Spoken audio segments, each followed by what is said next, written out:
The Ateneo De Manila University is calling for entries into a social entrepreneur competition in which participants must present a business plan to address a social problem. To tell us more about the Social Entrepreneurship Venture Day Manila 2014, we have with us in the studio Danilo Ocampo, the director of Ateneo Center for Social Entrepreneurship, and Feona Castro, owner of a young social enterprise from Ateneo. Good morning to both of you and welcome to Daybreak. Good morning, Emily. Yeah. Let's first start with the competition, Mr. Ocampo. Tell us more about this competition.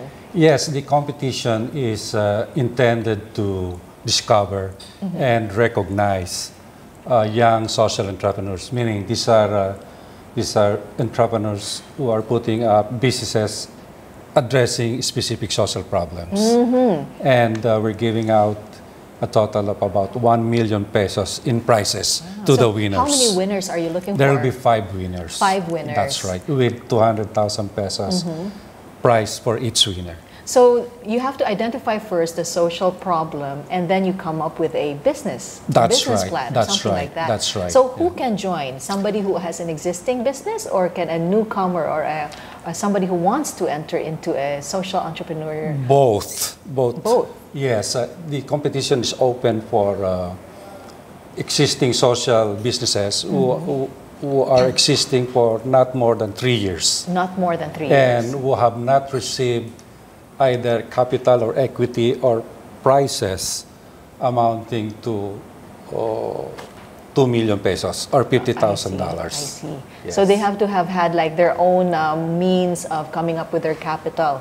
Well, something like that? Not necessarily. For as long as it doesn't exceed 2 Yes, million. that's right. That's right. I see. So it's also open, by the way, to aspiring social entrepreneurs. Those who have business ideas have not been implemented yet, but they have brilliant ideas intending to solve specific social problems. They can enter also the competition. And when you talk about social problems, are there specific social problems which you would prefer that these budding entrepreneurs get into? Well, it's actually the competition is open to all types of social enterprises, but we have preference for social businesses that addresses problems like teenage pregnancy, disaster management, things like that.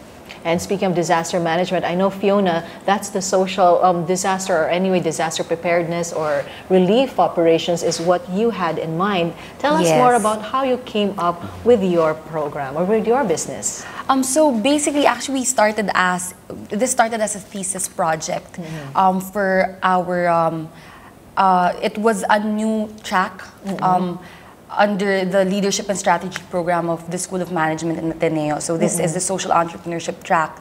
So during our conceptualization phase, I believe it was not a coincidence that we were in the midst of a series of calamities, because this was around July to around August of last year. So eventually we ended up, we have come up with proposal, which is a ready-to-eat food bar, which is nutrient-filled, and we are hoping that this would be, its packaging would be impact-proof, burst-proof, so that, you know, it would be a better alternative, a more cost-efficient, a healthier, and a more cost-efficient alternative to the relief goods that are currently distributed in the Philippines. I mean, I'm pretty sure you heard of the story about rotting relief goods. So you're finding a way that it'll be easier to transport.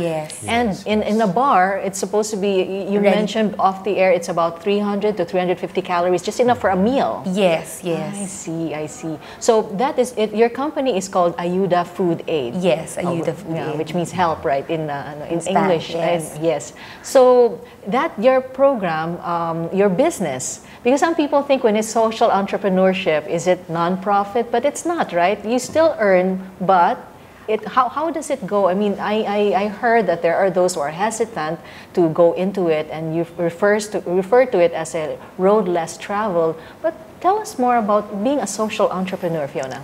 Well, honestly, I think being a social entrepreneur, especially in the Philippines, makes it even more exciting for business-minded individuals, because in an entrepreneurial perspective, you could say that leaves more, being an entrepreneur in an emerging market leaves more room for creativity, for improvisation and innovation. But then much more than that, in a humanitarian perspective, you could say that being a social entrepreneur enables you to empower partner communities, because as you have mentioned, we do profit from the business, but more importantly, you enable your partner communities to profit. You basically give them a sustainable source of livelihood through your business, through your enterprise. And so it makes it all the more worthwhile. It makes it all the more fulfilling. So all the stakeholders or everybody who are part of the business and who also who purchase the products, everybody wins, so to speak. Yes. So Mr. Danilo, tell us when is the deadline for the submission of entries? Yes, the deadline for the submission of entries is November 3. November 3. And we will announce the finalists on November 12. Okay, what do they have to submit, by the way? Just Yes, to be sure. Applicants must submit first an entry form and also a business plan. Entry form, a business Yes, plan. the entry form and the business plan guidelines are downloadable at the website of the competition. Okay. Yes. So I guess those who have, think first of a social problem, I know we have a lot of that here in the Philippines, and then come up with a solution and a business at the same time, right? That's right. So hopefully it will be you, viewer, whoever you are. Thank you so much for joining us this morning.